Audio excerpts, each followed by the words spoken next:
Hello, hello. Good morning. Saglit lang po tayo. At tumapanood ito ng kausap ko last day. Sabi niya, kung content daw, kung sumali sa Reels, ay huwag nang isali yung tungkol sa Bible.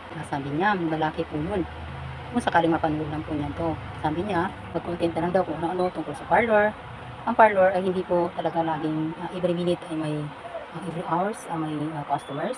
Isa pa, maliit lang po yung pwesto natin. At ano po tayong taga-videos. At isa pa, ito yung work at temporary lang. At ang aking content ay true to life. Ito po pang habang buhay. Walang tunay na Kristiyano na hindi isasali ang Word of God sa pagpo-content bilang binago ng Diyos.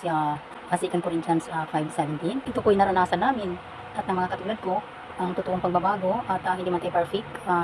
Alam ko na pag tayo nagkulang dahil sa pagod, sa prayer, naintindihan ito ng Diyos at ito po'y para sa atin bilang Kristiyano ay ito po'y parang kasalanan na rin sa atin. Sa atin lang yun. Kaya nga po may dalawang klaseng kasalanan, ay kasalanan ikamamatay sa impyerno at yung kasalanan hindi naman ikamamatay. Dahil ubusan tayong minahal ng Diyos at naunawaan. Yun ang po ang sabi ko na hindi ko pwedeng hindi isama sa ating pagkukontent. Dahil hindi naman ako nagkukontent para kumita lang dyan sa pagre-reels. Balang araw, loobin ng Diyos kung kumita, din mabuti.